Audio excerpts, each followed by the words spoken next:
promising. Yes, we're good juju. Thank you. It's working. Okay. Oh, that wasn't the one you wanted to play first, though. Yes, it was. Right? Oh, it was. Come on down to my place, it's rocking. Oh, that wasn't the one I wanted to do. No. Cause everything's free. Yeah, that was the lively one. On the top. Yeah, that's the lively one. in the Yeah. rear. Yes, I want to do It's this where first. I'm residing, the stuff is here, Hi, and everybody. the chicks fairly romp with glee. You don't have to be afraid, cause I'm paying the boys to protect me. Tell them cats downtown they can let their conscience be. Come on down, bring your gang, and let's get that ball rolling. My castle's rocking, come on down and see.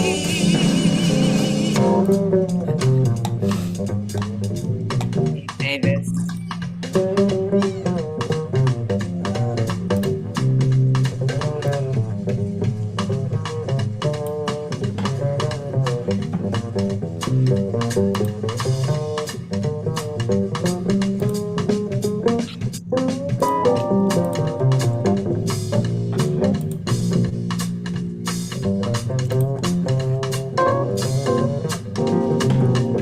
I love Alpert Island.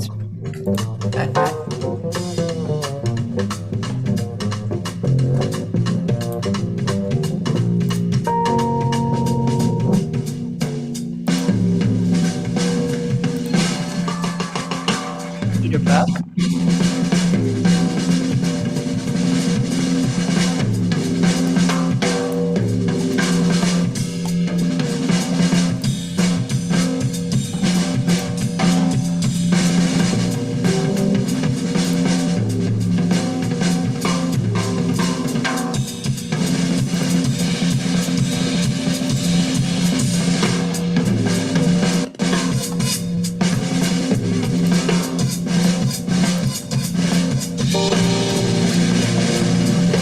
I said, come on down to my place, it's rocking. You can bust your con cause everything's free. I said, on the top floor, in the rear, that's where I'm residing. The stuff is here and the chicks fairly romp with glee. Oh, you don't have to be afraid, cause I'm paying the boys to protect me. Tell them cats downtown they can let their conscience be. Come on down, bring your gang, and let's get that ball rolling. My castle's rocking, come on down and see. Yeah! I love that song. Thank you. Oh my God. Sorry, I didn't get to show the vision of that, but that's okay. Okay, I'm just getting my stuff together. And ladies and gentlemen, let's see, did I get it together? I got it together, and YouTube is actually working. Oh I my God, told you, we're sending good juju. it's you. Definitely you. So, hi, ladies and gentlemen. I have as my adorable guest Claude Hall, and just looking forward to this. It's so good. Terry Bond says, "Hey there, goddesses." Oh, hi, Terry. Roland Ascaron says, "Hi." And he wants to know, would you give us a tutorial on how to pronounce your beautiful first name? It's Claude, right? Yeah, it's Claude. Yeah, you said it correctly. Pronounce it as if it's spelled Clode. It's as simple as that. And the reason It's a French pronunciation, right? so the French would be Claude. Oh, okay. That's really hard for Anglo-Saxons to say. Yeah. So then when I was playing around with it, I was like, okay, Claude, let's just elongate though.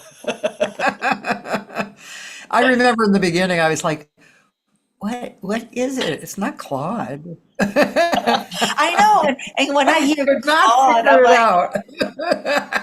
yeah. Wow. Wow. Well, so, these interviews start, it's kind of like I'm led by what to start with. I don't always start at the beginning. That's So I'm not going to start at the beginning with you. cool. How old were you when you started singing? But anyway, we'll get to that, I'm sure. But Uh-huh. I want to start a little later because I know that your career kind of changed as you were moving, Uh-huh. right?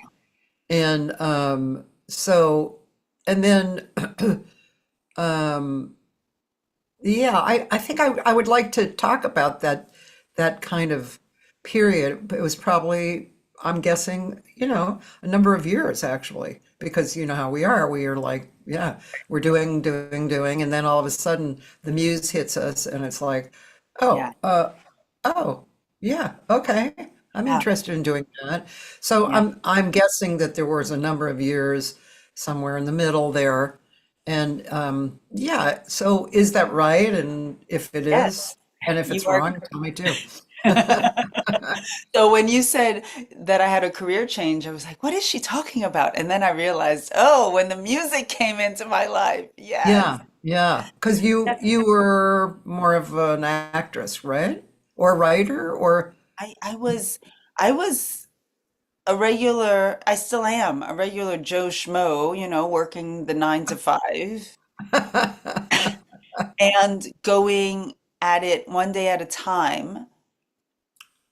And I remember I was in my second marriage and I said to myself, there's got to be something more than just this physical. Like, I felt like um, I was just living alongside, we just had the Super Bowl as if I was on the sidelines the whole time and my life right? was happening over there and I was Yeah, over here. And the desire to take vocal lessons, my husband at the time looked at me and said, why would you want to do a thing like that? So, mind you, I was somebody who did not express myself yes. at all. Okay. And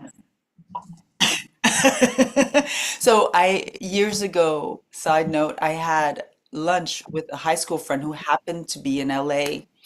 And we went to Erewhon, we're having lunch. And, on the way there, I'm thinking, oh my God, I don't remember this person. Like, thank God for Facebook. I was actually at least able to put a face to a name. And she said to me, like, I always wanted to be your friend, but you never spoke. So I was raised in my household not to express myself. And being a good student, I took that all through my life, all through school, my first marriage, second marriage, a little less, but still. And so when my first husband said, why would you want to take vocal lessons? Because I had never expressed any desire to sing. Yeah, I had no answer.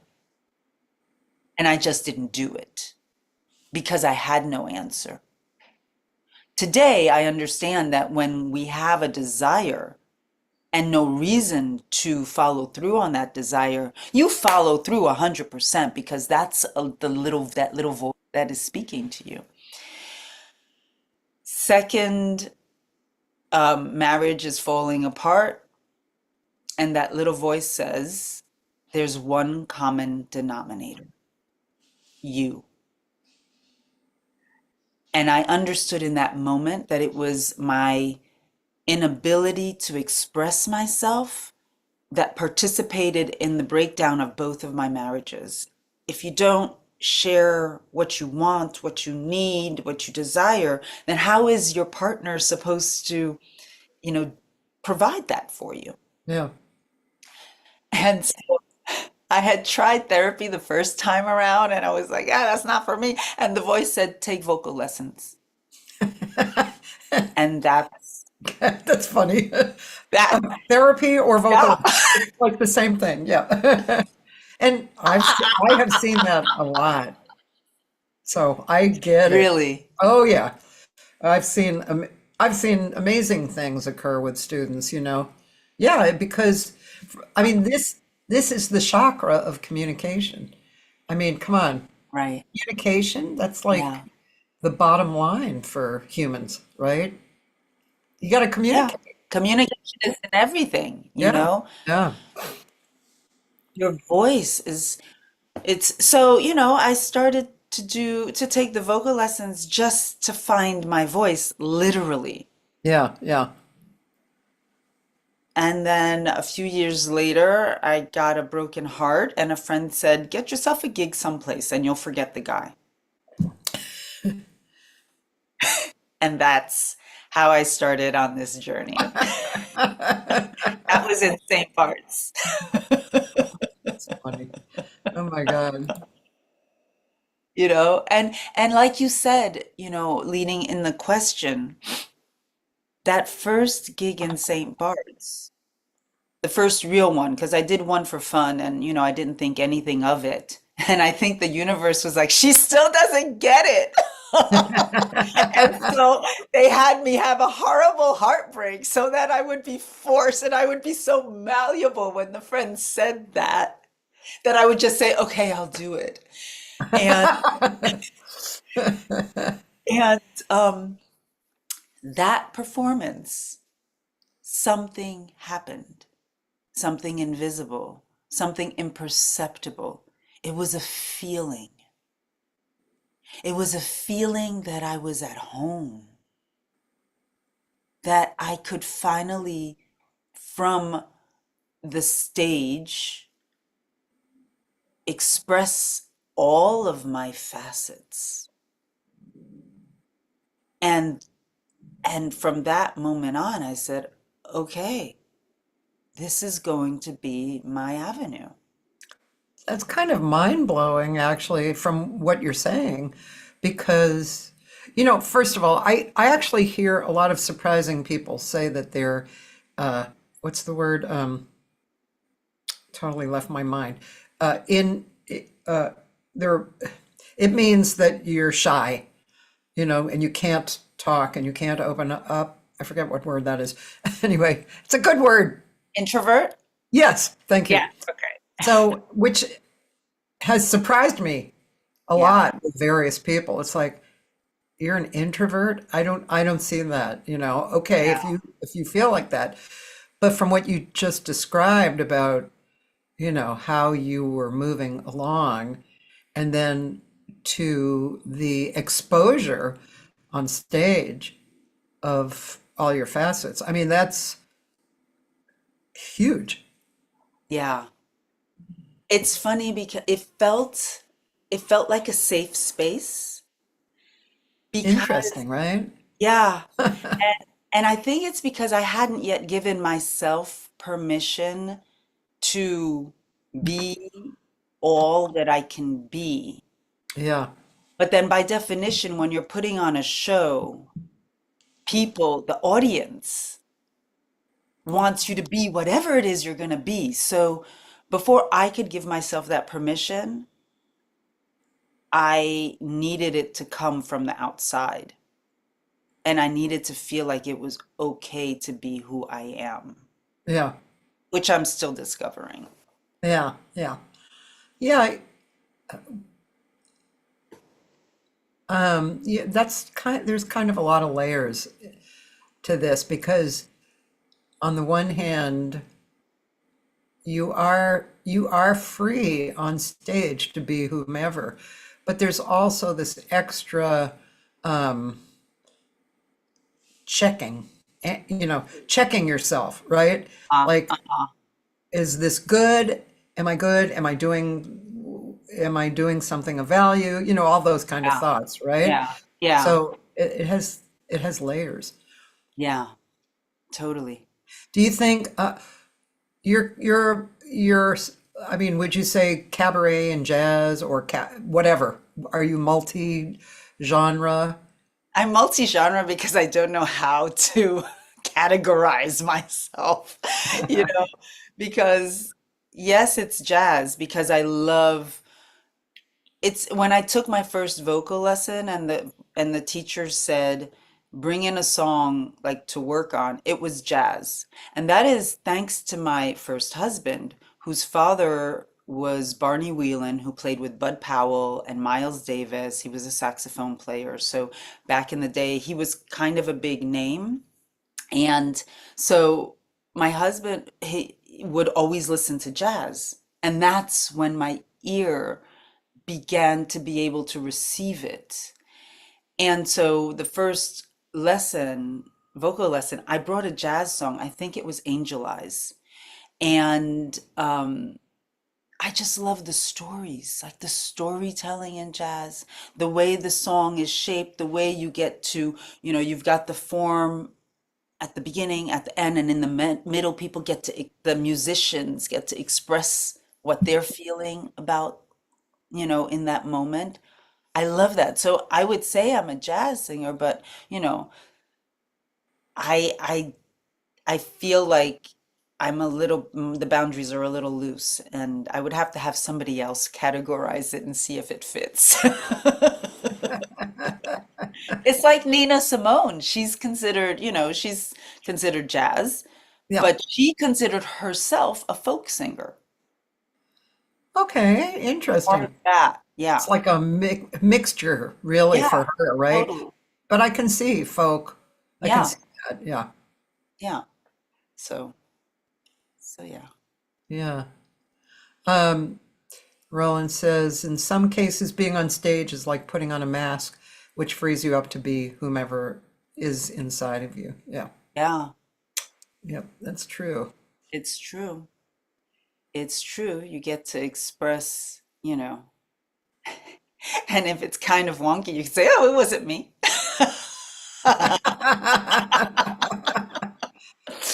But yeah, and you know, and to your point, there is that next layer of, okay, so what am I offering up here on stage?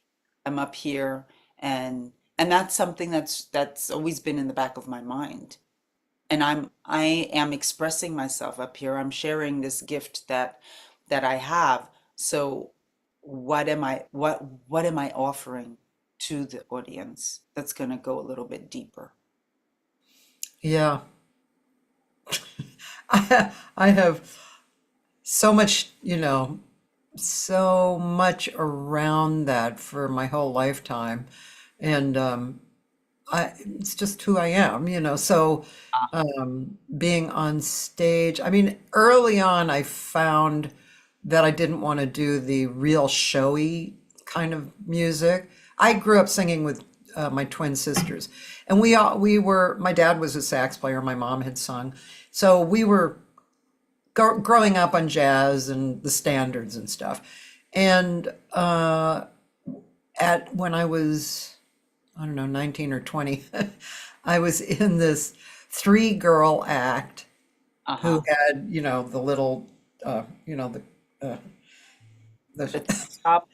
yeah, the tops and the bottoms, and we were in Pittsburgh on the road, and I am woman, you are man, that whole thing. Yeah. So and after that, I realized, yeah, I'm never doing this again. It was just like, no, that was not me. I mean, it was fun on certain levels. Right, right. I mean, when you're acting, it's the same thing. I grew up being in shows and acting and stuff, Yeah. and my beautiful husband, is making coffee. Oh, The that's normal, Oh, it's like the creamer. Pardon me, the creamer and half and whipped. You know. Thank you, dear. It's good to have a second cup of coffee when you haven't slept well. But yeah, so that the acting is a particular thing. It's kind of yeah, like what Roland just said. It's like, yeah, you put on a mask. You're a particular part. You put yourself into it, but you're still playing yeah, the part, which right. is cool. And a lot of times, singing teachers leaned towards that, you know, put on the mask of the song, Right, right, right. and that still never really was me. Mm, I didn't really like that. I like, I mean, really, I find that I'm always talking to myself in the song. No matter, even if I'm speaking in front of Joe Schmo who I'm talking to, yeah, like you screwed me up or whatever. right. I still am having this inner conversation so that I end up being very honest because Yeah, it's a conversation with myself, so how yeah, much more honest can you get? yeah. You can't, and Yeah. that's But that's scary sometimes in front of people. I mean, mm, okay, I'm 71. I've been singing for, basically 68 years or something, So, yeah, but the thing is, becoming yourself again and again and having it be okay. And, you get up in front of people, maybe you had a weird day, or maybe the crowd is funny, or, you right. know, there's so many different things. And you have to, once again, rise to this Totally. presence, of yourself, and not in an ego way, but in an honest way, and be in the moment and be okay with the moment. And Mhm. that's why I say there's, there's so Yeah, many yeah. I mean, the deep ego, that's, you layers. mentioned the ego, that's a huge thing. It's like you have to get up there and your ego needs to be in the passenger seat Yeah, because at least I can only speak for me because if I am so hell bent on things happening my way, yeah, because I think that that's the best way, I'm gonna, I'm actually going to withhold from the performance what it could have been. yeah, And my offering to the audience is going to be so different. yep, You know, it's I've had not many. I've had maybe two shows where before the show, sound check, something happens with one of the musicians and you're like, "Oh God." And in that moment, I make the choice each time of not letting that thing mean something about me. And yeah, I just let it roll off my back. And I know because the level of musicians that we play with, I know that they're going to show up to the best of their ability, regardless of what happened before. And then I trust that, yeah. you know? I have to tell you that um,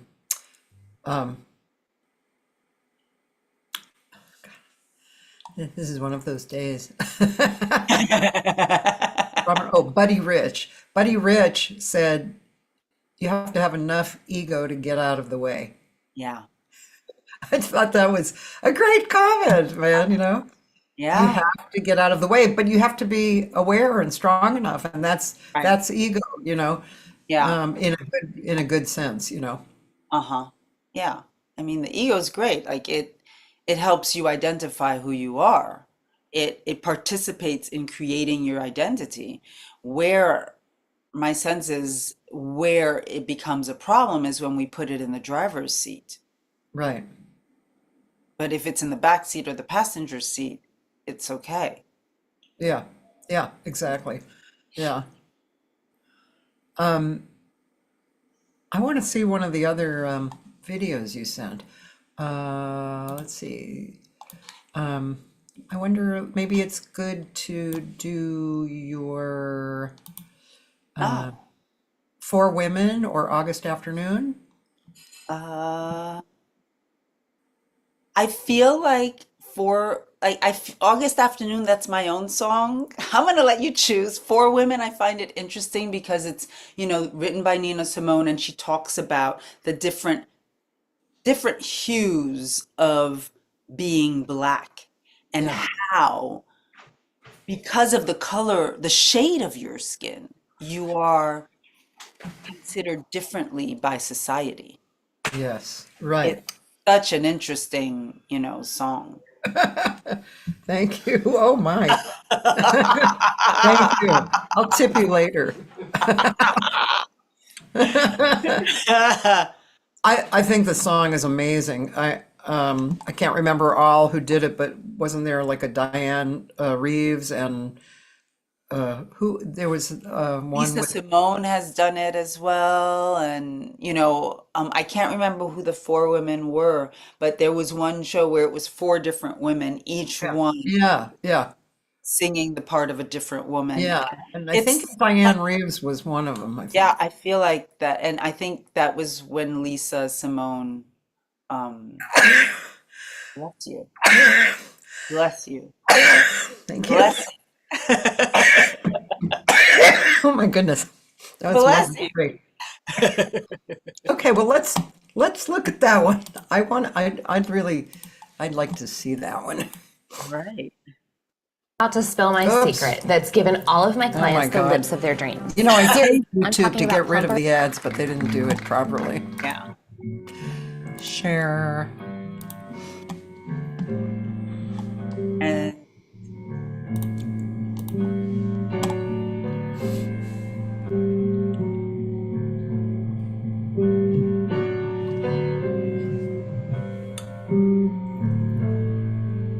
My skin is black.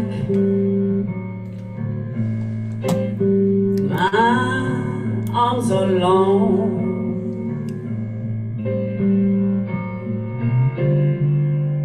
My hair is woolly. My back is strong, strong enough to take the pain inflicted again and again. What do they call me? My name is Ansara. Ansara. My skin is yellow. My hair is long. Between two worlds, I do belong. My father was rich and white. He forced my mother late one night. What do they call me? My name is Saffronia. Saffronia.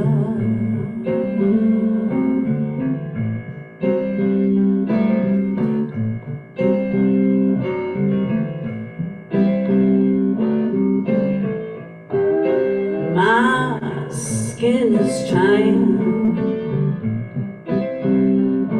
My hair is fine. My hips invite you. My mouth like wine. Whose little girl am I? Well, anyone with money to buy. What do they call me? My name is Sweet Bang.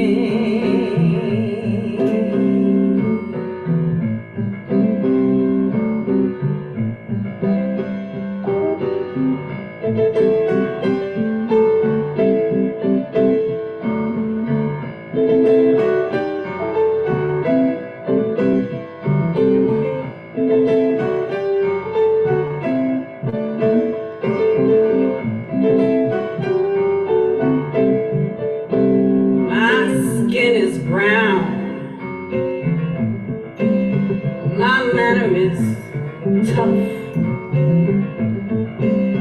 I'll kill the first mother I see, 'cause my life's been rough. I'm awfully bitter these days. 'cause my parents were slaves. What do they call me?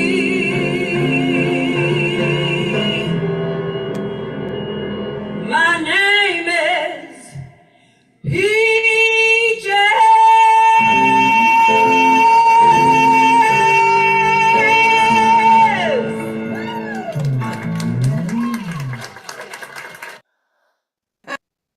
Very cool. What a fun song to do, Oh, you know. yeah, I love it.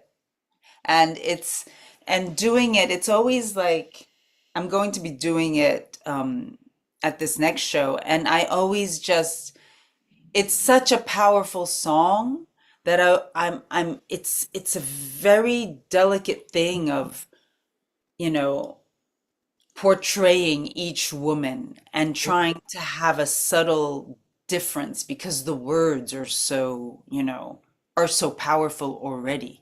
Yeah, and evocative. Yes. Yeah. Yeah. Yeah. Is there more to that song, or is that That, basically it? yeah, that's basically it. Yeah. Yeah. Yeah, it's really it's cool. It's thought provoking, It you know. is. I was thinking if I did that, I couldn't really do it because I'm not black. But I remember seeing a really great, I'm not the biggest, baddest Jew.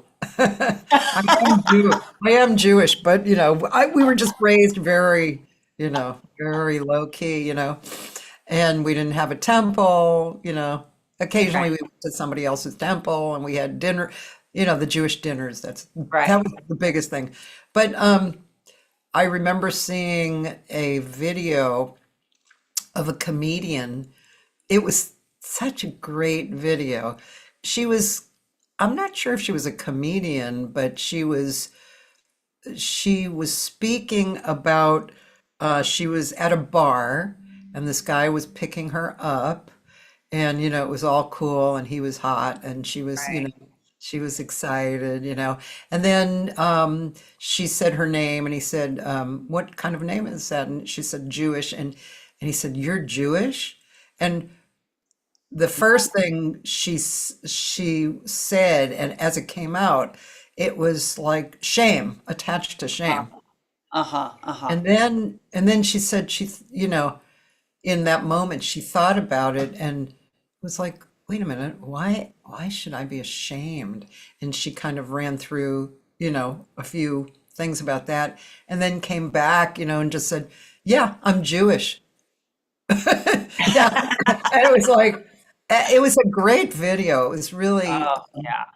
could be about anything, any culture Uh-huh. or whatever, but it was, of course, it struck home with me, but yeah, really, it's great to bring those kinds of songs to in front of people. Yeah. You know, there's a video in an interview, Nina said that her intention is to be so much herself Yeah, that it compels people to look at themselves, yeah, you know, and it's in sharing our truth that and being vulnerable about that others are then invited to open up as well, you yep. know. Again and again, Right, just right. what we were talking about before. Like I just did a show this weekend, and um, I brought in a few originals, which Uh-huh. are, they're well, I don't know if this is true or not. I think as I'm growing older, I'm getting maybe a little more sensitive in what I'm bringing. Uh-huh. Maybe not as, I don't know, not as funky and joyous that way. That was maybe for Right. a different period, and this is a little bit more, I don't know, flowy, or there's a different vibe to it, and Mhm. it's maybe more spiritual. I don't know, something, there's something else that I'm bringing right now. Yeah. And so, yeah, and again, it's just like, okay, here I am. I hope Right. you like it because this is Yeah. it, this is really what's it. So, And it's so hard when it's your own material, right?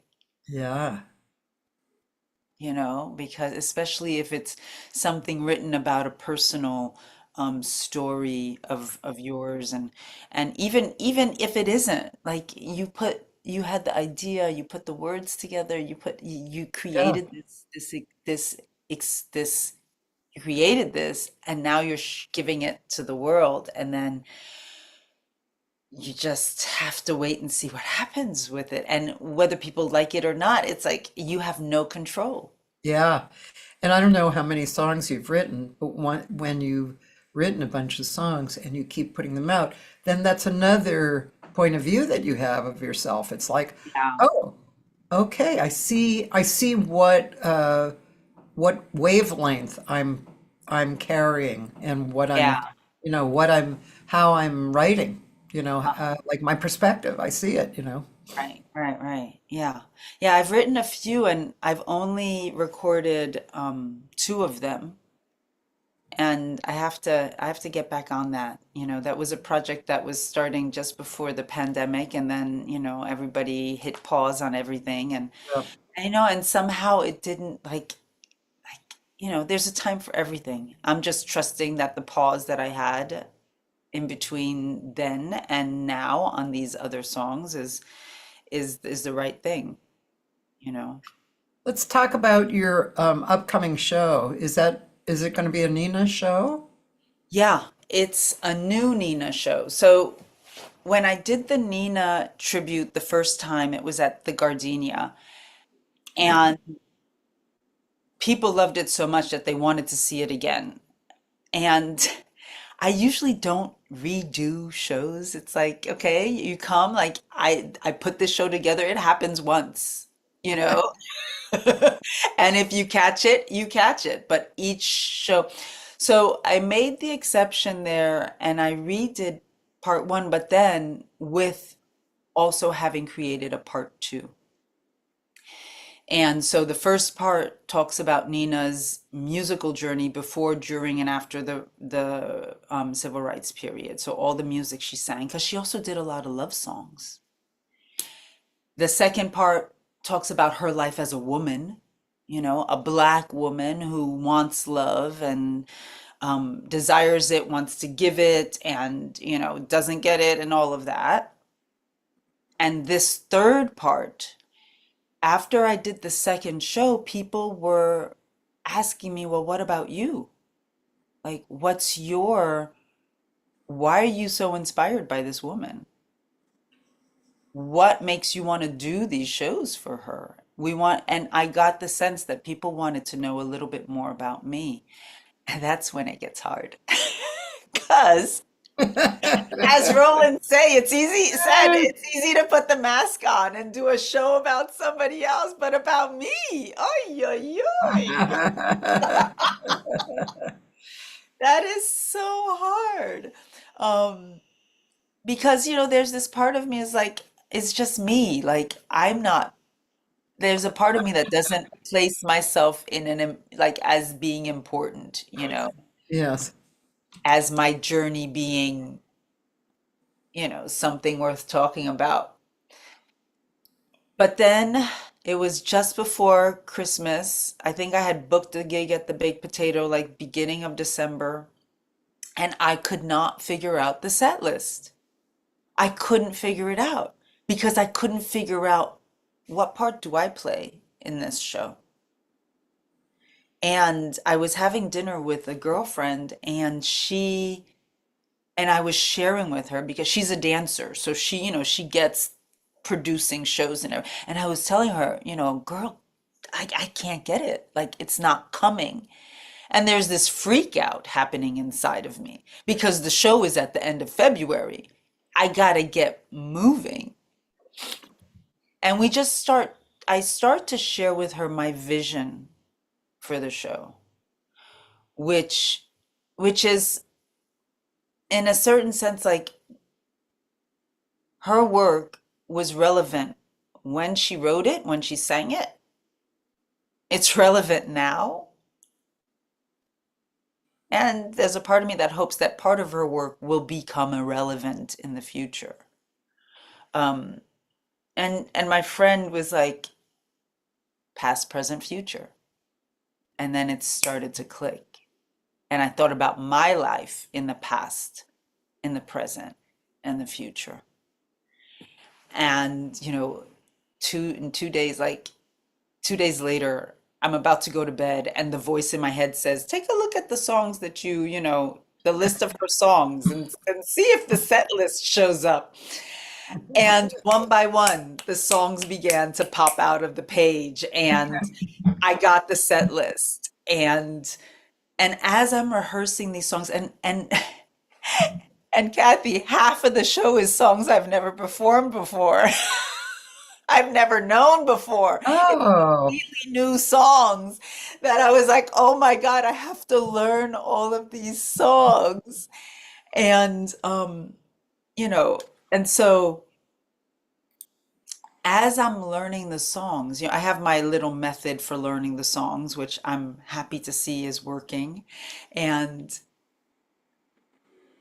the stories of Nina's life, because I've done quite a bit of research on her life, relevant to the song are popping into my mind. The stories of my life, relevant to the songs, are popping into my life.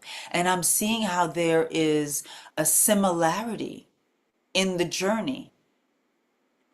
And what I see by that is that, you know, while everybody's journey is unique, everybody's story is unique, yeah. the overarching journey that we're on is the same. It's that desire, my sense is that we all have this desire to express ourselves fully, to give and receive love. And in that way, there are similarities in the stories. So, you know, I find I'm fine. I'm now it's about playing with, okay, how do I tell our stories where and keep it interesting and you know, invite people to look at their own story. And for me, Nina is she is an inspiration in continuing to, despite what current reality shows you, because she was up, she was down, she came back up, you know, despite what society tells you, what current reality shows you, you hold on to the vision that you have for yourself and for the people that you love, and you keep moving with that in your mind. And that is what you end up creating. So yeah, so that is kind of the show that's going to happen on into, you know, on the 23rd. I've got I'm doing a song called Jelly Roll, which is actually a poem by Maya Angelou, and Nina put that to music. There's another poem by Langston Hughes called Backlash Blues. And before he passed away, Nina was friends with, you know, all of these people. And he said to Nina, you know, after I'm gone, I want you to continue sharing this piece. And so Nina put it to music. Those are two of the songs that I'm doing. And I'm doing Work Song. Yeah, that's also a new one. And then, you know, the show's gonna end with some, you know, more hope, like with, you know the song, Ooh, child, things are gonna get easier. So there's that, you know, Little Darling. What is it? Little Darling. Yeah. Yeah, yeah. So, and those are all songs Nina sang. Cool.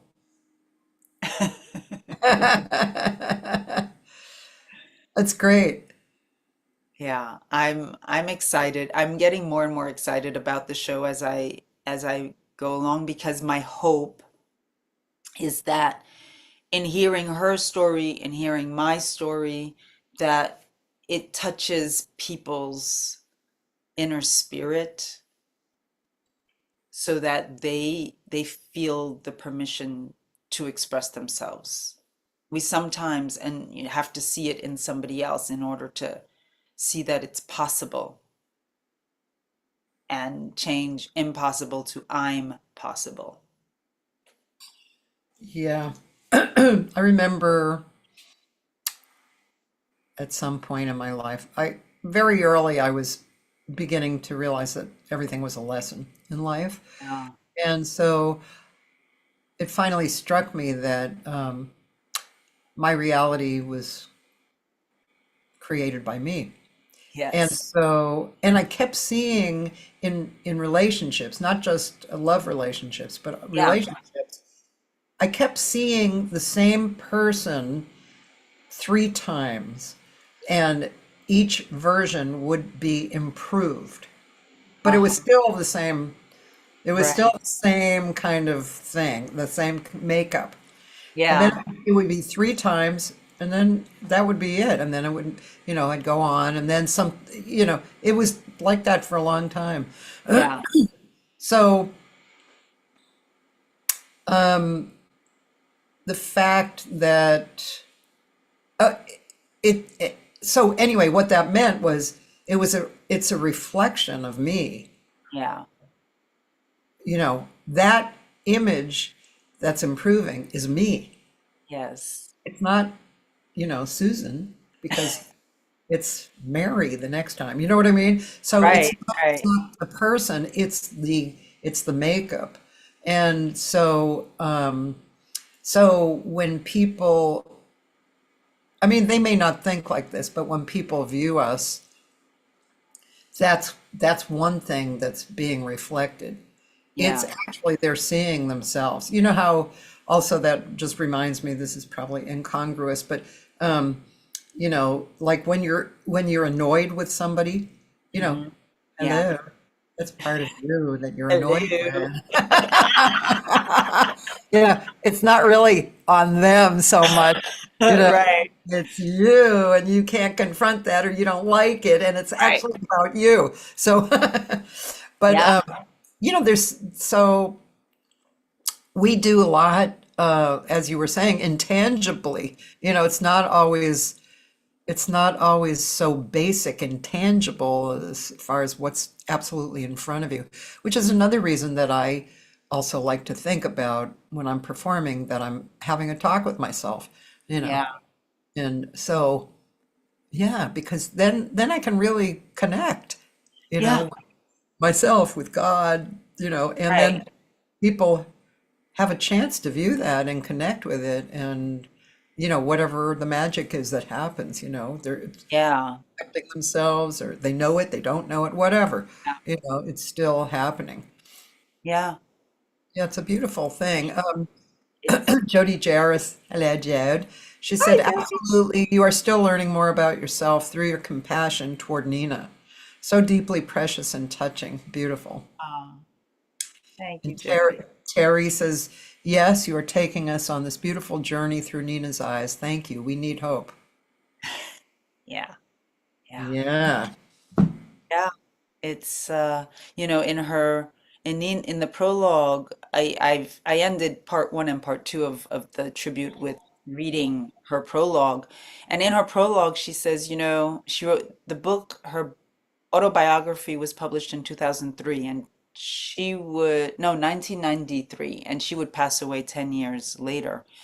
But she writes, how if she measured her life by the people she met and the experiences she had, she looks back and she's like, wow, I'm really happy with my Yeah. life.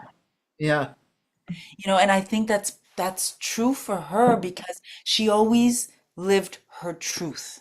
She Yeah. always gave, you always got Nina 100%. you know. And she went, and when she performed, you got 100%. And if she didn't want to perform, she canceled the show, but you knew what you were getting. She was always authentic to herself, and that is something that I strive to be more and more. Like, I see where I have been inauthentic when I've said yes to things that I wasn't really on board for, when I've said yes to date guys that I wasn't really into, you know, and realizing, like, having that courage to say no,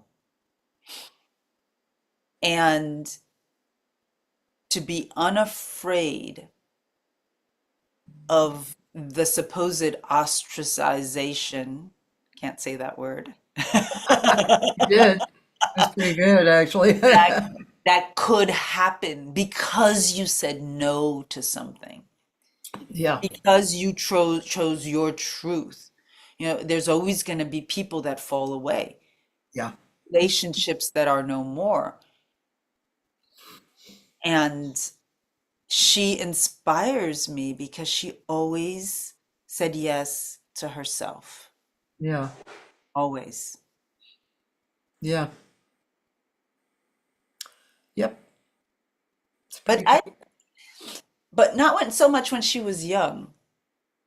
You know, she was a really good girl when she was a young girl. She was kind of like me. She did everything she was told. And, you know, if she writes in her book, if her mother had told her to put her hand to the fire, she would have. Like, she loved, like, I think she spent so many years being a good girl that when she finally was on her own, she was like, hell no, like, I'm not. Right. Yeah. But it's work. I'm constantly learning. And, you know, we each have a gift. We each come down here on this earth plane to share something that is unique to us. So at the end of the day, if I am bypassing my truth, then why the hell am I here? Yeah. That's the question I ask myself lately. And so, you know, in doing these Nina Simone shows, my intention is never to be Nina Simone, because as you say, like, I have to connect to myself, to my own truth.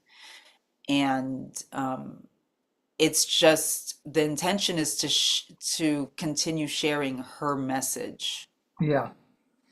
which is a universal message as far as I'm concerned, and is always relevant and current. Sometimes when I think of Nina Simone, I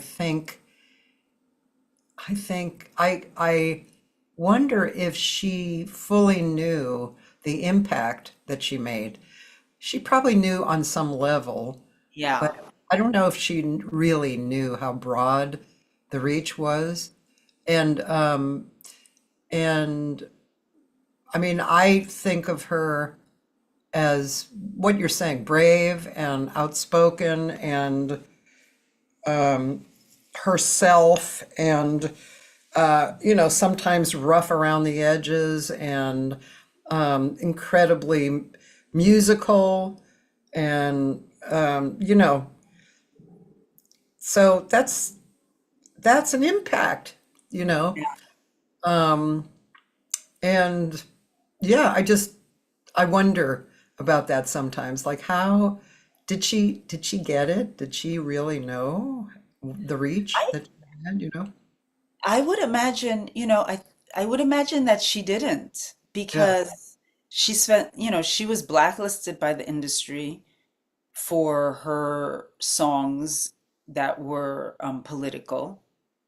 Um, she not really, she never wanted to be a jazz, or, a jazz artist. She wanted to be a classical pianist. She wanted to be the first black concert pianist.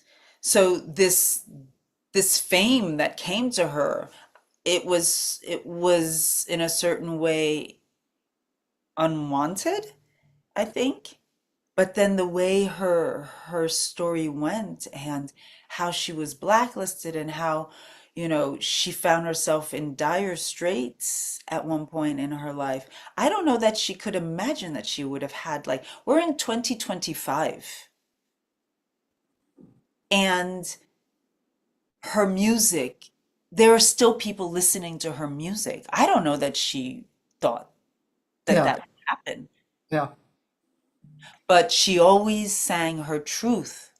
And I think truth, when it is, and I believe my sense is that even though she was angry, her anger came from love, like a mama bear who will yeah, tear somebody apart if they go after her kids. yeah, Her anger was in love. She was about, equality for all people. yeah. So that a truth that is steeped in love, there is no wonder that in 2025 her music is still relevant. Oh yeah. We need her message more than ever. Yeah, I mean, there's a lot of people like that, right? I mean, yeah, Marvin Gaye to me is like, you know, yeah, endlessly applicable, makes me want to holler, I mean, yeah. it's, you know, it's amazing. And communicate. Sting is like that. I just saw a video of him singing what is it called? Fragile. No, of course, Fragile. That's one of my I could die singing that for Yeah, that's such an amazing. Oh my I God. love that song. But oh, The Shape of My Heart, you know that one? Oh yeah, yeah. And he was singing with this guy who was playing, I think it was a balalaika. What I is mean, that? it's like a Russian string Oh, and it's very okay. large, like fat. And Uh-huh. um, he was in the Ukraine and this musician was great and he totally knew the song. And it was just like they were just sitting, in a room like this. And, you know, Wow.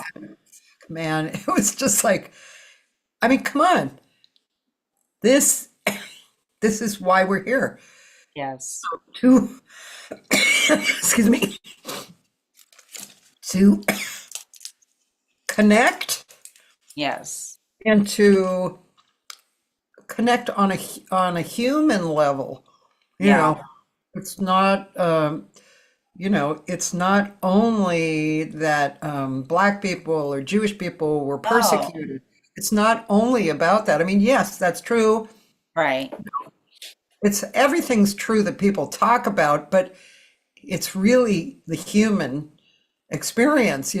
Everybody has had trauma in their life. Everybody needs love. It's just the whole thing. It's like we need to be one on the planet. We don't need to be separate.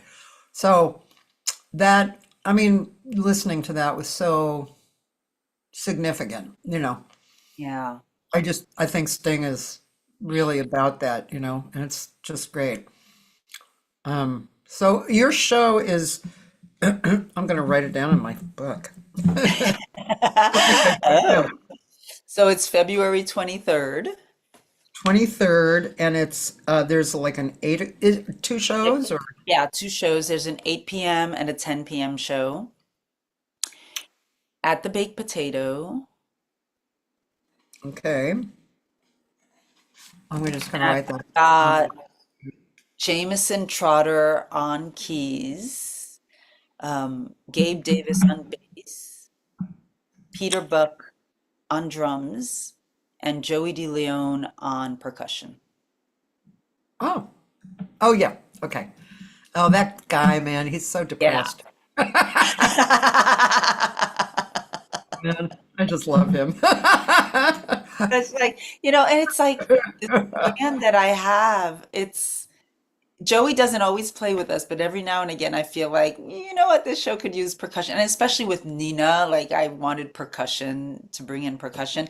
And they're just all such beautiful people, Yeah. you know? Gabe Davis, like he's always got a smile on his face. And Yeah, I Gabe mean, is so sweet. Yeah. like, oh my God. It's, Yeah. yeah. I mean, to think that that guy, what does he have, two or three kids? Like, how does he looks like a teenager. How Yeah, does he does. He looks like he's 17. And he's such a good player. He's Oh my really a gosh. solid, beautiful player. Yeah. Yes. Peter Buck is a beautiful human being, great Yeah. player, and Jameson is sweet. And yeah, I mean that's a really nice band. Yeah. They're really, really good people. And Yeah. that's and so um when you're and you've probably experienced this when you're playing with a band that you've played with a number of times, something magical kind of happens, that there's unspoken communication that is happening Yeah. between during the show, and Right. um and things just the music happens in a way that's sometimes unexpected, which and it's just so beautiful. Sometimes after an end of a song I start to laugh, and I start to laugh because I'm surprised. I'm like, oh my God, we did it.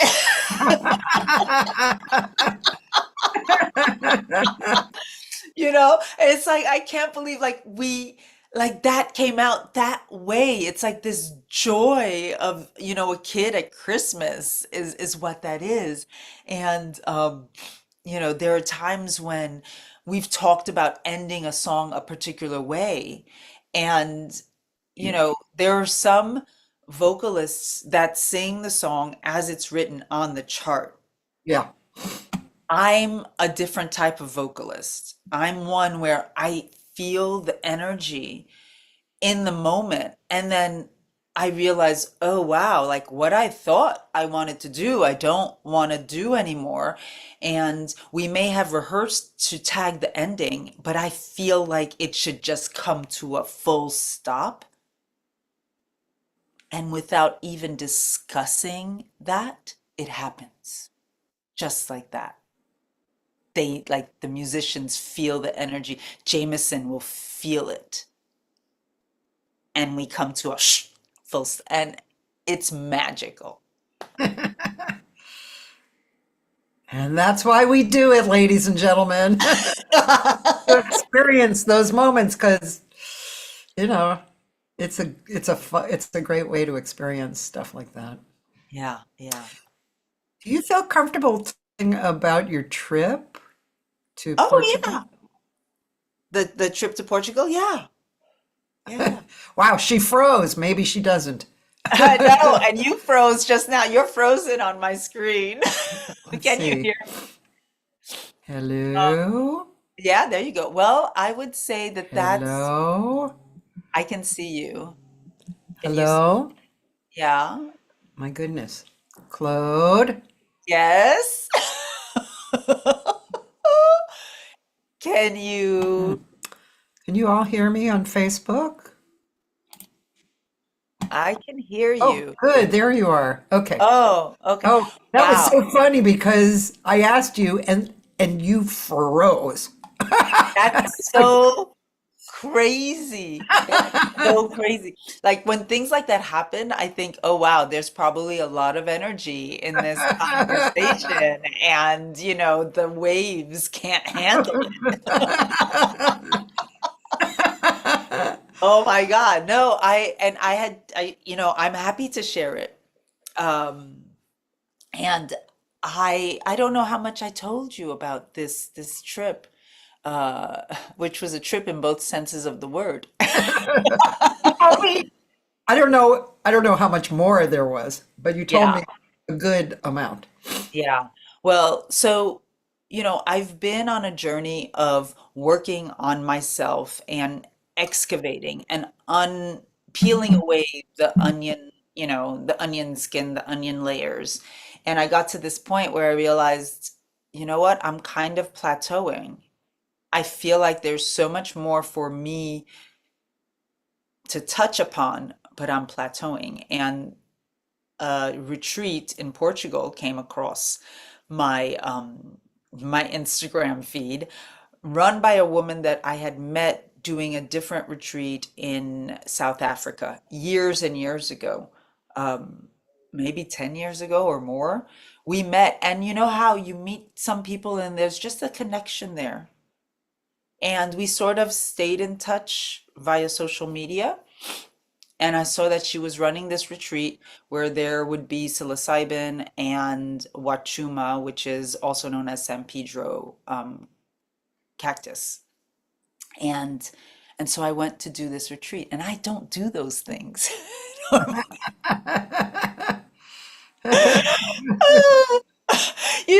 A few times people have said, "Hey, you want to do mushrooms?" I'm like, "Yeah," but I was never really gung ho about it.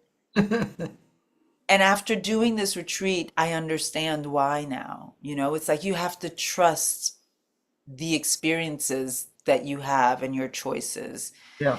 Because I've come to understand that, mushrooms are very spiritual. They're meant to be revered. They're medicine. They're not just play. And having a ceremony facilitated by somebody that understands that and gives it its reverence and helps the participants to understand that is important. And also somebody who really understands the medicine, because I almost didn't come back. Like I didn't want to come back. I had, on top of that, they served the mushroom in ceremonial chocolate. I love chocolate, so I was like, gobble, gobble, gobble. They said, "Do you want a second serving?" Yes.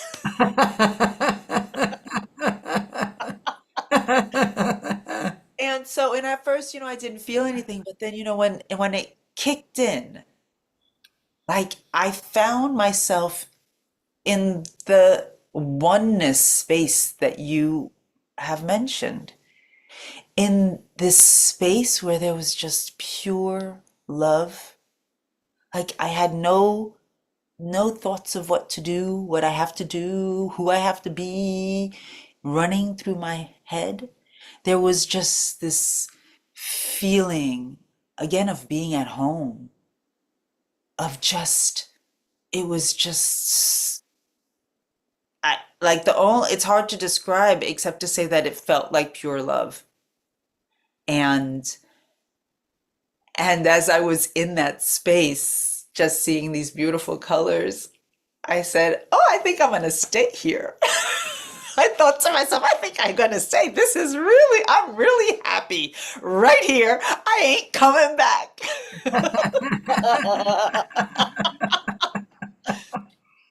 But But I did come back. yes, I remembered a promise that I made to my inner child, who I said, "Hey, I'm gonna go on this trip, but I promise you I'm gonna come back. I'm not gonna abandon you." And I think, my story is similar to many other people's story. Growing up, there was mistreatment.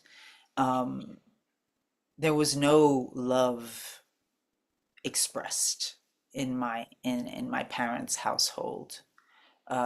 So it was very difficult, as a child. Like you want to feel like you're wanted, you want to feel like you're loved, and that was never there. So, I've done a lot of work to love my little one, and I knew that, making this promise not to abandon her had to be kept. So then, I came back, and it took a while, and this is why I say that it's important to do those things with people that really know what the heck they're doing. It took a while to come back. Yeah. Yeah. It took, I would say, a few hours to get out of that space. And because even though I chose to come back, it was like I had dived into the ocean and I was at the bottom of the ocean, and I had the weight of all of the ocean on me, and I had to swim back to surface. And I would have never been able to do it alone. So there were two people with me at all times, sometimes four, just talking me through. And while I was coming back, I was just releasing all of this stuff because you make an intention before taking the medicine of what you want your journey to be about. And my intention was to release all of the layers that no longer serve me. Be careful what you ask for, because you just A lot, might man. get it. That's a lot. Yeah. Yeah. Yeah. And I still have layers to let go of, but I let go of a lot. Yeah. On my swim back up to surface, I let go of so much. And, then after that journey, a day and a half later, we did the San Pedro cactus. And in that, my intention there, I was told the San Pedro helps you to see your divinity. And I thought, oh, well, I like that. I want to see my divinity.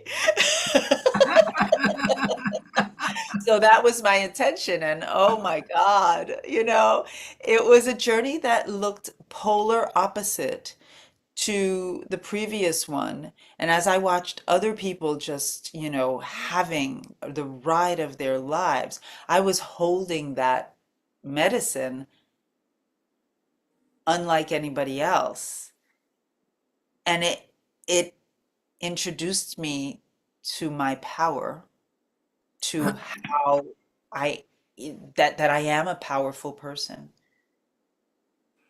And I would definitely go back and do that retreat again because, like I said, there's so many layers to let go of and to uncover that gold that resides within us. And I'm still, uncovering. And now I do hape every morning. What's hape? Hape is a type of snuff, Huh. and it's and within it's a mix of tobacco and plants and herbs that help to give you more clarity. So yeah, I feel,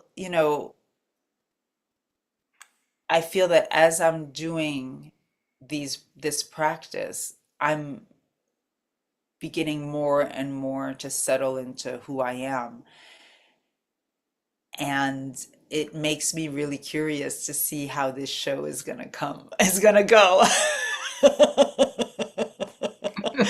To see who's gonna show up. I would joke around with friends before I went on that retreat in Portugal, and I would say, I know who's going, I don't know who's coming back.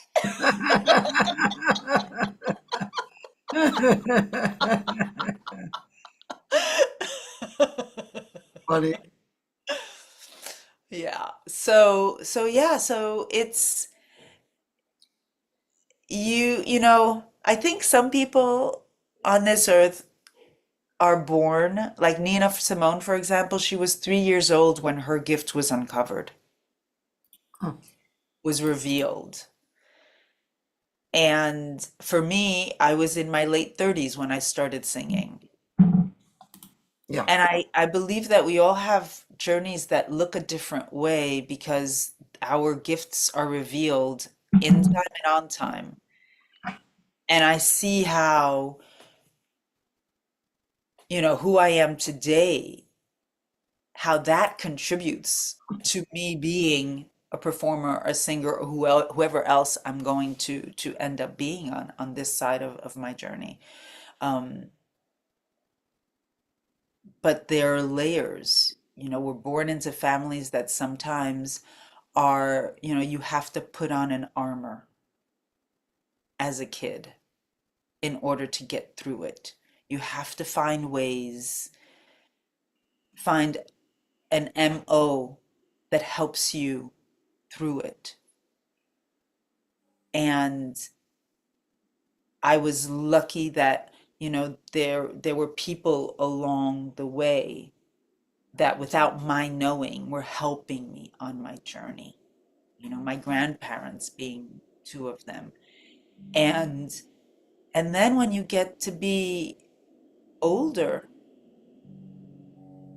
and you start to say to yourself, there's got to be more to this life than just waking up, going to work, coming home, having dinner, and going to sleep and starting all over the next day. There's got to be more to this life. And when we start asking ourselves that question and we start getting curious, is when we start to peel away the layers of that armor that we had to put on as a young child that was vulnerable. And then we begin to know who we truly are. Yeah. I had a realization recently about my father, who, I mean, he had his good and his bad. He was a musician, he loved us, but when we became young women, he wasn't sure how to be. Yeah. When we were kids, he could be, but Right. as we became young women, he didn't quite know what to do anymore. And he was, a philanderer. So, and that was not something my mother just turned a blind eye to. My mother was like, I'm going to hold up the mirror and you're going to look and, Wow.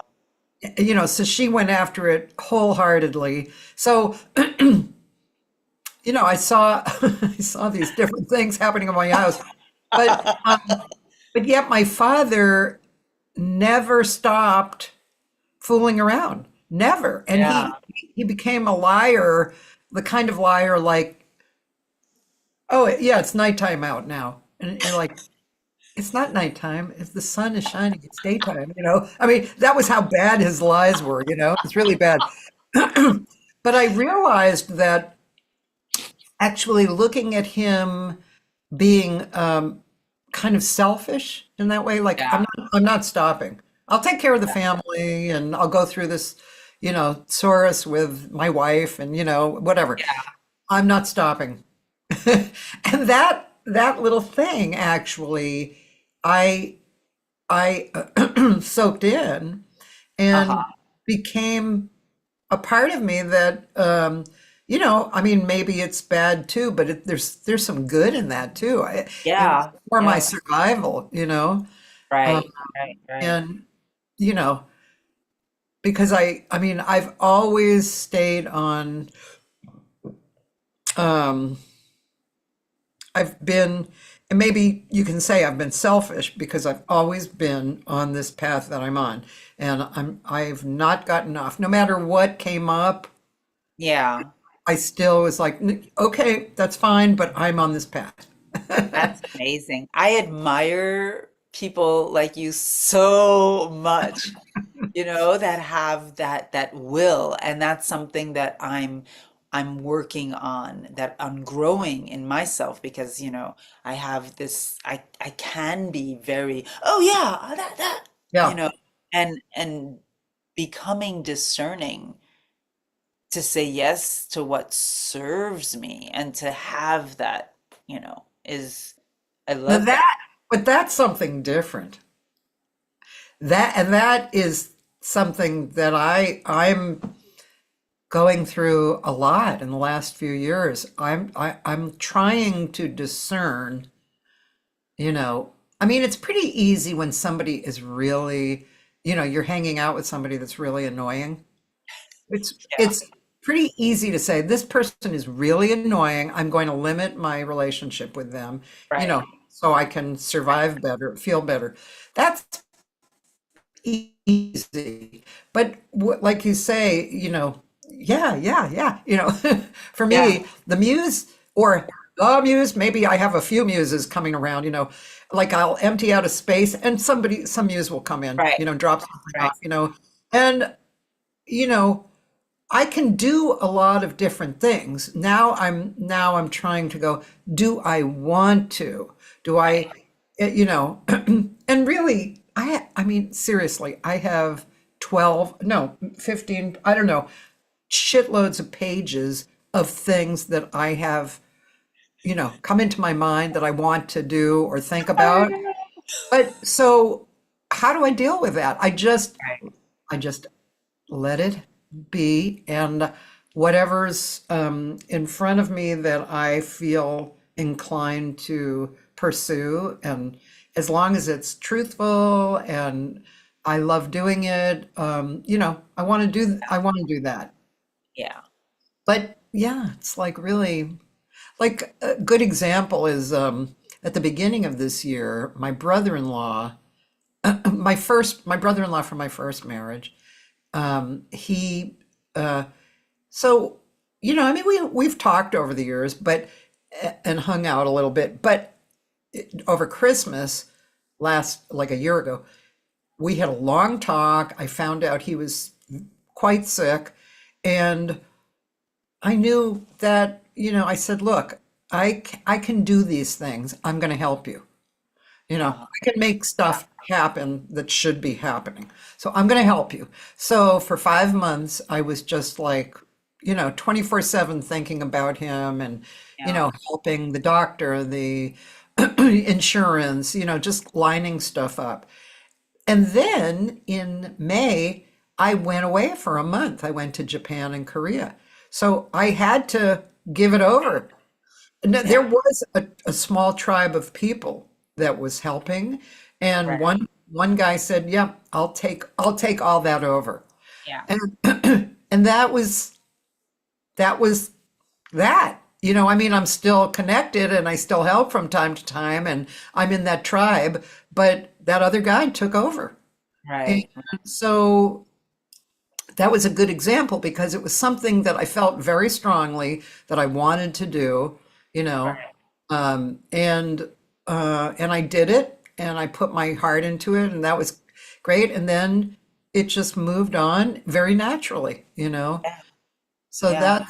that's like a good I find that a real healthy example for myself. Uh-huh. That was good. Yeah. Yeah. It's like the things that we say yes to are a yes in that moment, but the yes is not written in stone. The yes can actually navigate to become a no, and navigate back to a yes. It's it's this interesting thing about choices. Sometimes we're afraid to make choices because we're afraid to make the wrong choice. But if we consider that every choice is the correct choice, Yeah. because then there is no wrong choice. And that's why I like jazz, to tell you the Yeah, truth. yeah, Because even though you can do that in all music, yeah, you're not totally restricted. It's not just only a jazz thing, but jazz is pretty much all about that. yeah. So, so yeah, and I just think that's a super valuable lesson. One It of is. those things that the audience can pick up on subconsciously or consciously, but they're going to pick up on that. There's a freedom and Uh-huh. oh, something happened. Let's go with that. Or, That. Yeah, yeah, like last night's show. yeah, Yeah. right. That was It's such Miles wow. Davis in an interview. He was asked by the interviewer, and while the interview is happening, he's like doodling on a piece of paper, and the camera is, maybe you've seen this, the camera Oh, is showing him do his hand is only on his hand doodling, and you hear the interviewer's voice say, or rather ask, so what happens when you play a wrong note? And his hand stops moving. The camera pans up to Miles's face, I believe, and Miles says, "A wrong note? oh. There is no wrong note because the next note corrects that note." So it was just like, him saying, there are no mistakes. Yeah, You do make something that you think is a mistake, go with it. it's a Like play with possibility. it. Yeah, yeah, It might become a part of the song, right. you know? That's like, Herbie Hancock. He said he was playing with Miles, and he played what couldn't have been a more wrong harmonic thing. And he's absolutely dying inside. And then Miles took it and he made it into something incredible. There you go. I mean, wow, what a great, humongous, great lesson, Uh-huh. And that it requires, my sense is that it requires to meet every note, every experience in life with curiosity. Yes, right. When it's different, when it's strange, when it's something that we might say no to because it's not supposed to be that way, Right. to meet it with curiosity and say, well, what if? And run with it. I love that with jazz as well. And I've literally read this, that curiosity is creativity. Yes. Go. Um, Sean Dimitri's Potts. Oh, Hi. hi. He said, love this conversation. Question, how do you select your music choices, themes? We touched on that a little bit, Yeah. but you know, Uh, it's twofold. It's for me, the process is very organic. It's very intuitive. Um, so for this Nina Simone show, like I had a so basically what I did, the first step, if I think about a process, is I just pulled all of the Nina songs that I know and don't know. And I have like this list, and I think it's maybe 50 or 80 songs long of songs of hers that I feel a connection to. yeah, And then, like for this Nina show, I couldn't figure out the theme. Like the first show was really easy. It wasn't easy to figure out the set list, but I knew I wanted to do her story before, during, and after the her participation in the protest in the civil rights. And then I found the songs, and then I think I was having a croissant at my favorite French pastry shop. And then I got the idea to sandwich the protest in between the other songs. So part of what I do intentionally or unintentionally is I step away, especially if I'm having trouble, to see, because it's all in there. So I just have to trust that it's going to rise to the top. And for this upcoming show on the 23rd, it was through a conversation with a friend. And, I was telling her why I admire Nina. And then she said the words past, present, future. And then it clicked. And then I went through that list of 80 songs, and I don't even think about it. It's just, oh, that one feels right. That it's all about a feeling. That one feels right. This one. And I pick 15 songs. And then I start to figure out how they fit together. And there are times for shows that aren't tribute shows where I've picked songs. I always pick songs in that manner. And it's only once I'm rehearsing and I start to see how they're all connected.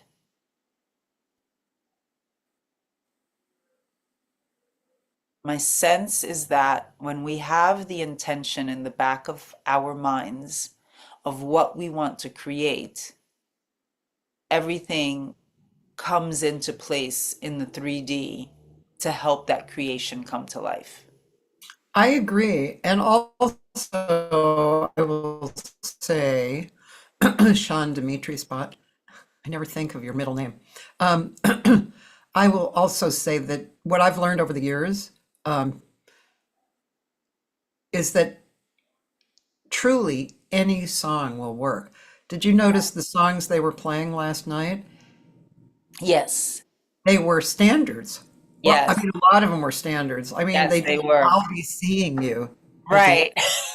you could barely hear the song, but you heard it. But you heard it. But coming you heard it. out. Yeah. So, but okay, so let's just say you're picking any songs, but then you have to bring something to that. And certain songs may be easier or more suited for a flavor.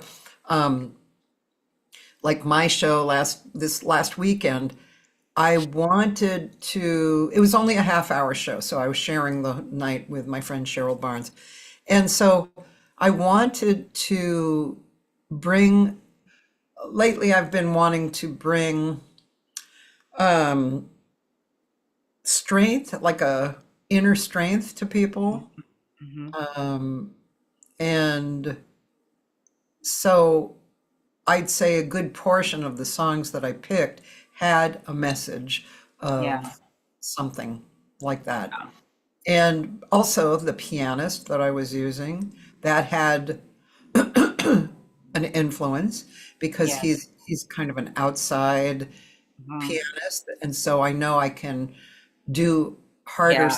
songs or stretch or, and the audience, the environment and who else was on the bill. And so Yeah. all of that was kind of, like you say, in my intention, But I mean, I have, whatever, 600, 700 songs. So, I mean, you can't Yeah. do them all. And you Right. have to pick. Right. And so I think I said this a few days ago, but it's like, so you're on a gig and you do a country song. Okay. So and then somebody comes up to you and says, "Can we hear a country song?" So you realize, that you're doing a country song as you. So Right. it's it reminds the audience like of country, but it's not really Right. what their Yeah. idea is. Yeah.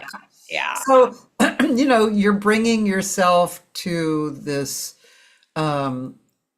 I think intention is, I think that's a really healthy way to look at it. It's like, what is my intention? Yeah. Like Sean, you and I have talked recently about your intention for the project, and Yeah. and the fact of the matter is there's a lot of songs out there that could work, but then we want to take into consideration, what the band is going to be Right. and Yeah.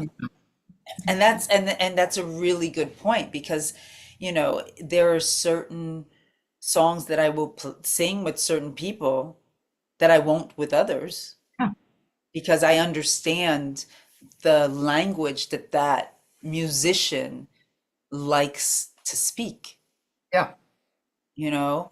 And that's one of the things that I love about the baked potato is that in this, you were saying how it was kind of edgy before, but now, like, I feel like it's a place where I can show up and do any kind of music that I want to do, and it's fine. There's no pigeonholing me into a particular style. right. Whereas some places you go and you're like, okay, it's got to be really, straight ahead. And I could do straight ahead, I could do blues, I could do, funky, I could do whatever the heck I want to do there. Yeah, But yeah, the intention, that's a big thing. And then there's also trust. I think that we sometimes don't trust our choices.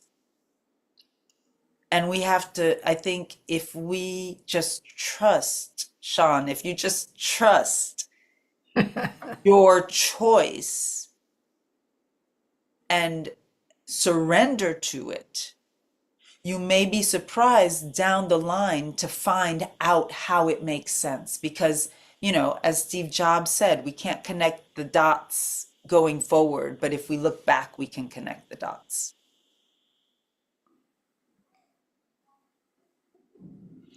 yeah.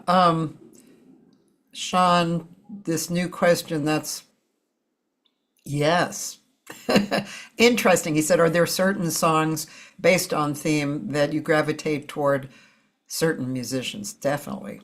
Yeah. That's Yeah. what, that's what Claude just said. You Yeah. know, like for instance, my friend Gary Fukushima, who I worked with this weekend. So he, first of all, here's one, two, three, four, one, two. A lot of people play on one. Most people do. I Yeah. mean, let's just put it this way. I can't say most people, but a good percentage of musicians will play on one, especially in a duo. Yeah. Gary Fukushima doesn't. He can play on one, but he doesn't usually. So I like that. It gives me Yeah. a lot of freedom. I Yeah. also have to be extremely aware where one is, Yes. beside me so that I don't Yeah. get lost. But I have a lot of freedom. And so, and he even said the other night, he said, I remember meeting you first and realizing that you were okay with how I how I actually play.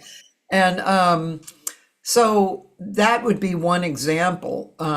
So the music that I would pick would support like more of a freedom. Yeah.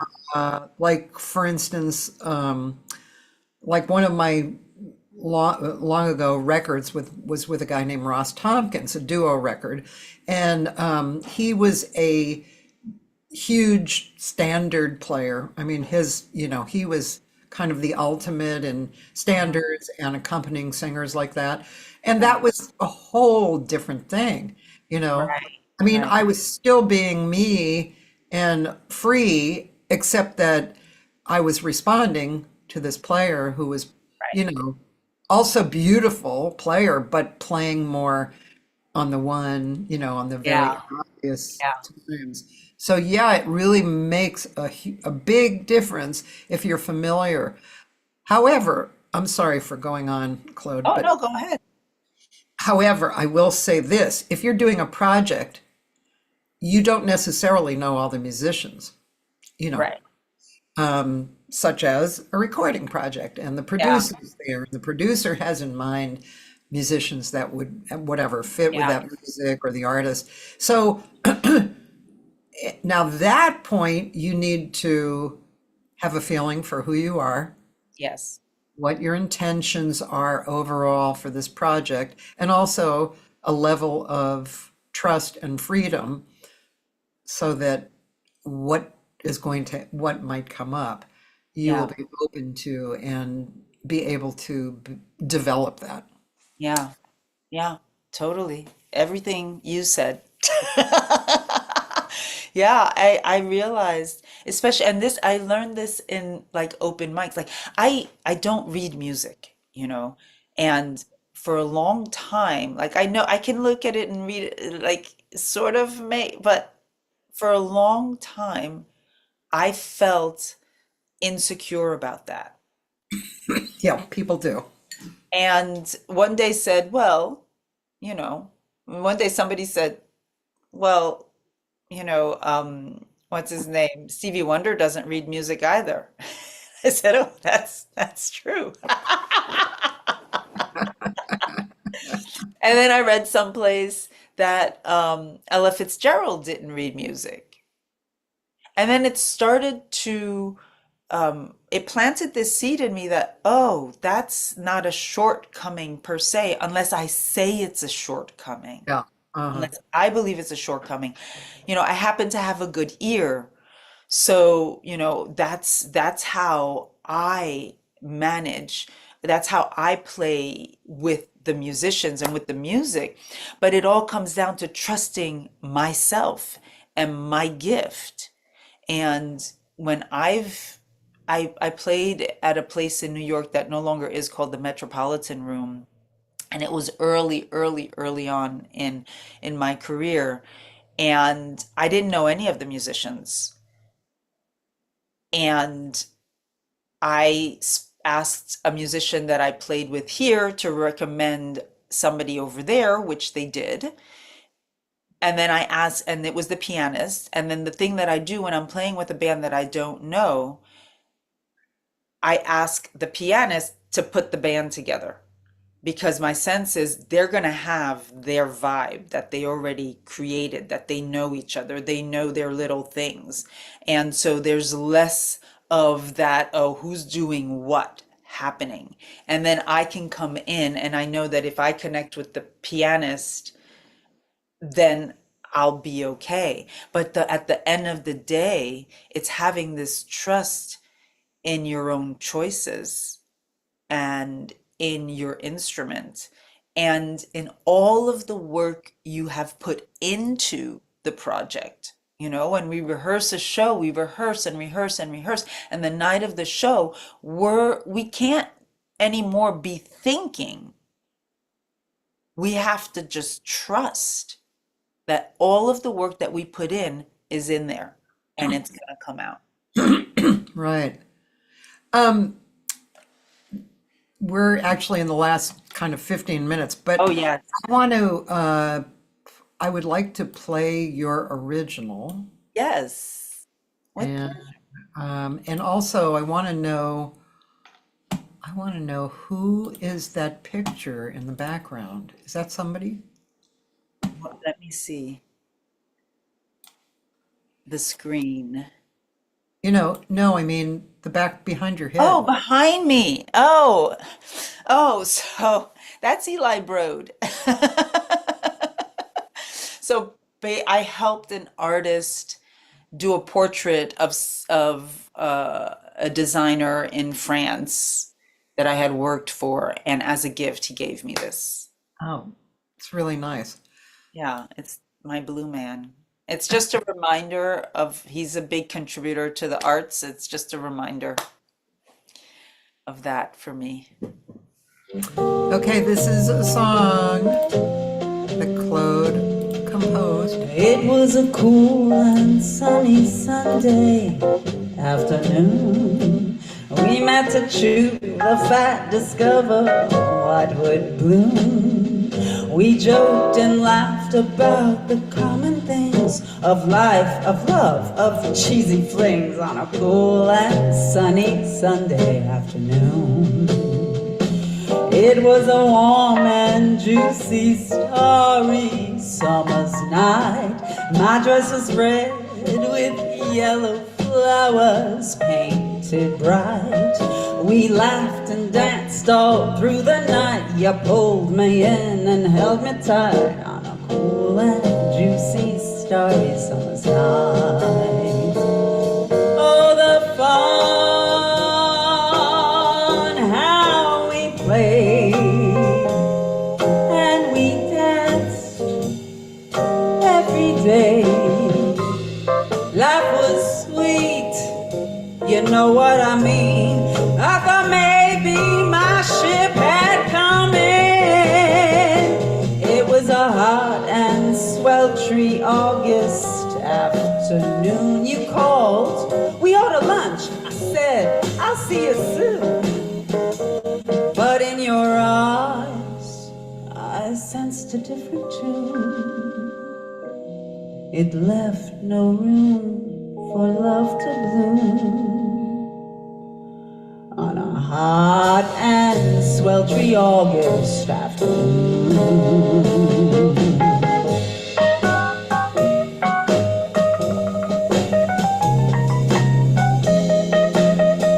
Aaron Hammock on the keys.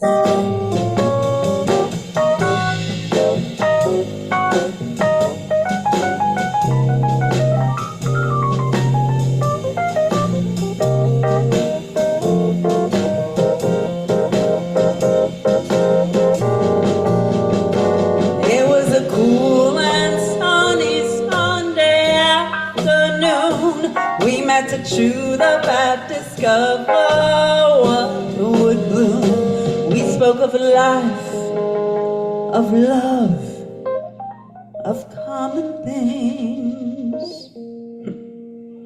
Turns out our tune was a summer fling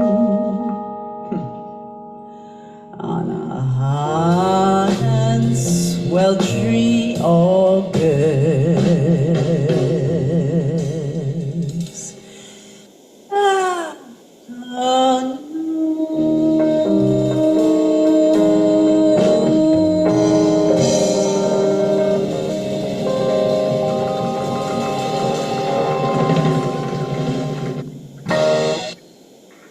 Nice. Yeah, nice song. Thank you. It's a true story. Okay, as many times they are. Exactly, exactly. Oh my gosh. Well, Yeah. anything else? I mean, I can ask lots of questions, but anything else that you want to touch on? Oh, you know, I don't think, I think we've said it all. Like curiosity is the biggest thing. Like I wouldn't be doing this. I wouldn't have found this joy in music if I wasn't, if I didn't follow a voice that made no sense. If I didn't just, jump in. If I didn't get my heart broken. We have to be, I think we have to be willing to do the scary things that feel like they're going to break us in order to uncover who we truly are.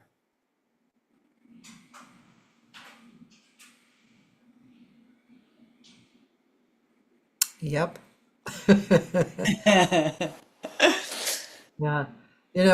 I mean, I was when you said that, I was trying to think of that. I can say, thankfully, that I've been, I'm not going to say I'm through it because I don't know what the future holds. I'm sure there's going to be stuff, Yeah. who knows? It's life. Right. But I did go through a lot of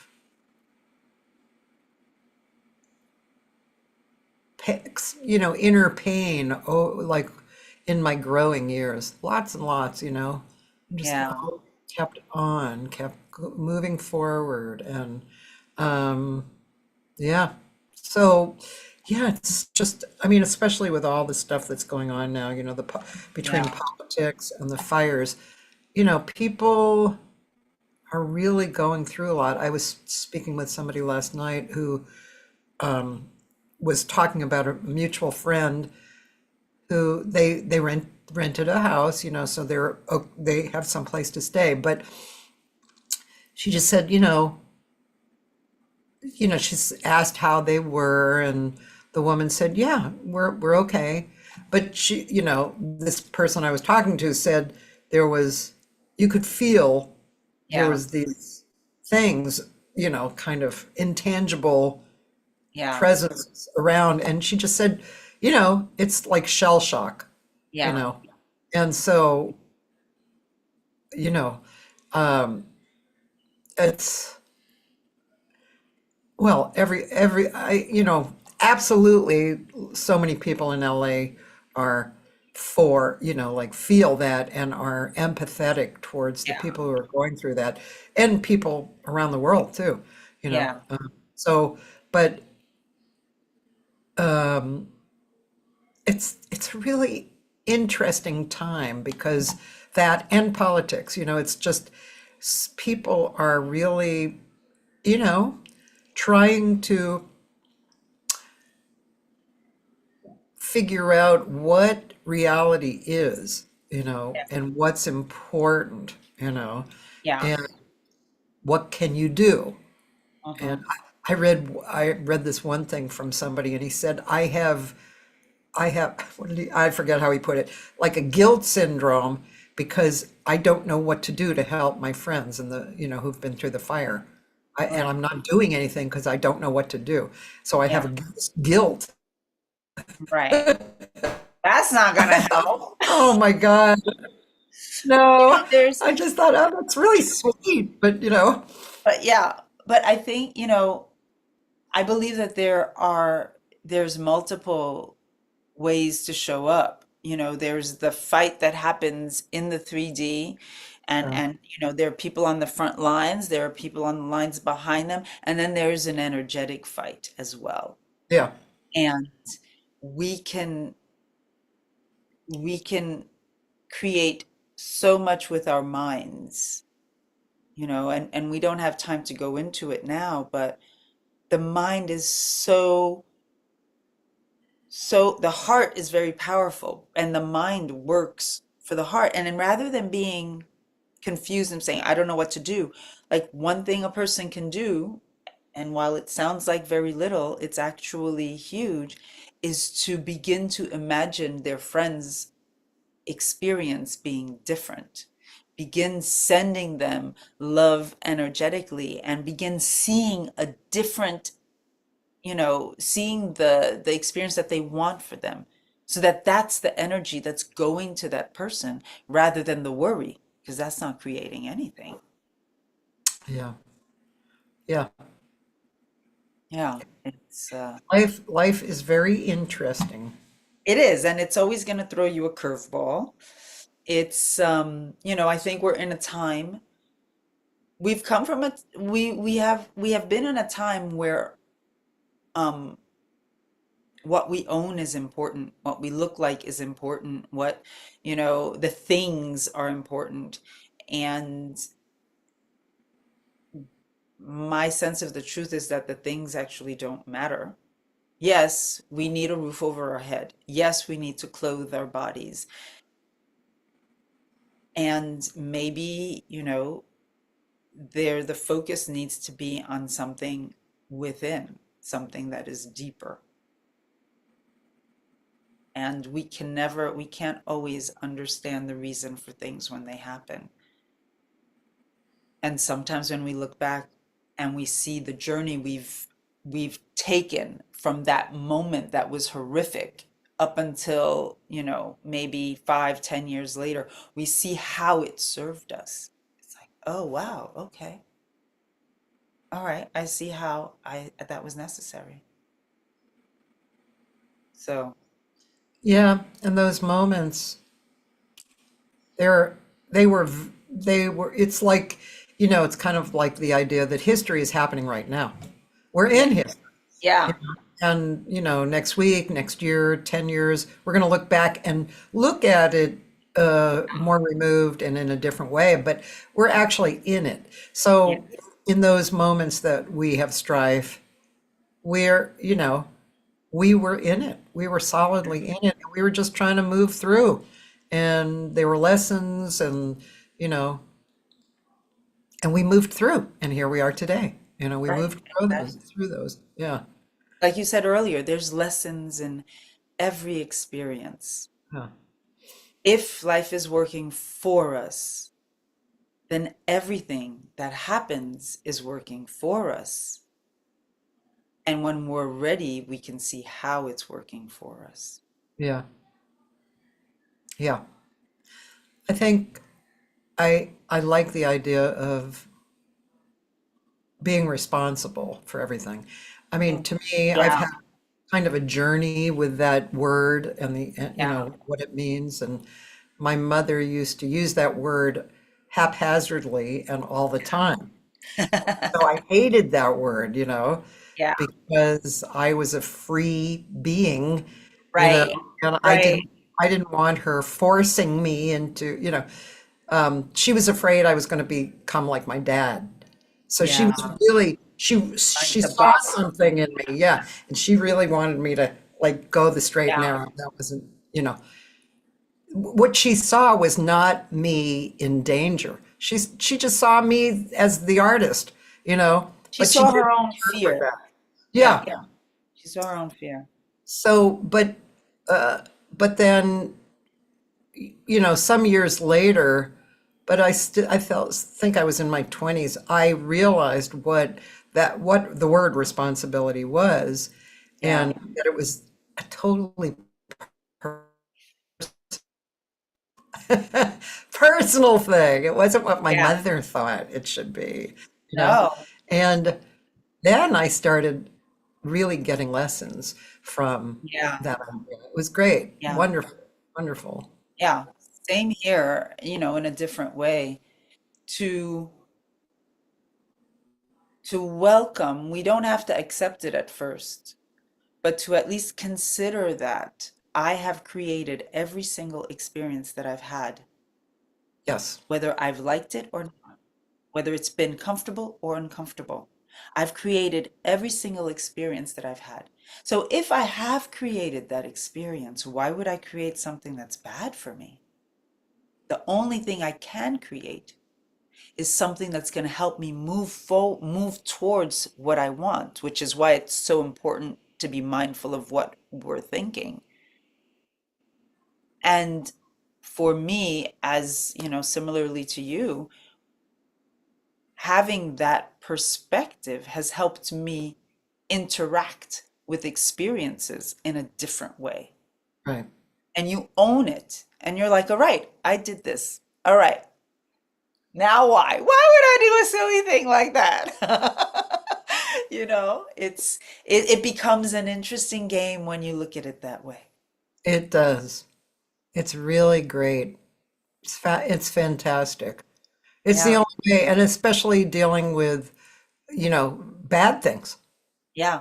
It's like That's that broken really, heart. It's like that uh, broken heart that threw me onto the stage for the first time. yeah. Like, if it wasn't for that, that felt horrible. That felt like the earth was opening up and I had been sucked into the center of it was one of those heartbreaks. I wouldn't be doing what I'm doing today and growing the way I'm growing because through my work in the music and every show, I grow. So everything, and if you look back and really look back with compassion and love and the willingness to be curious about why you would have created something like this for yourself, you might find the answer. That's a perfect ending. Yes. I like it.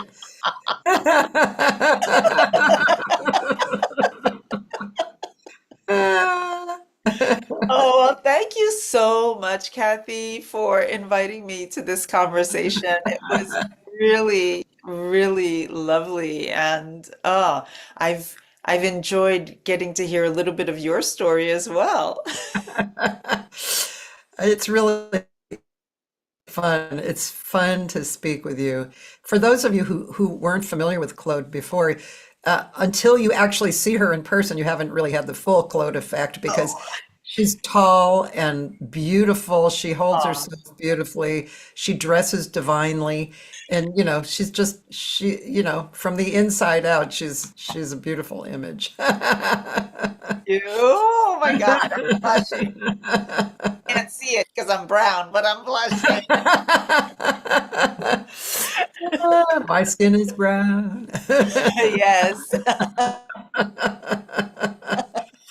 Oh my gosh. Well, thank you so much again. Well, It's you're welcome. Thank you thanks for being here. And I'm just going to say a few things. I try not to talk about other shows I'm going to this week, except yours. But well, which is in a few weeks.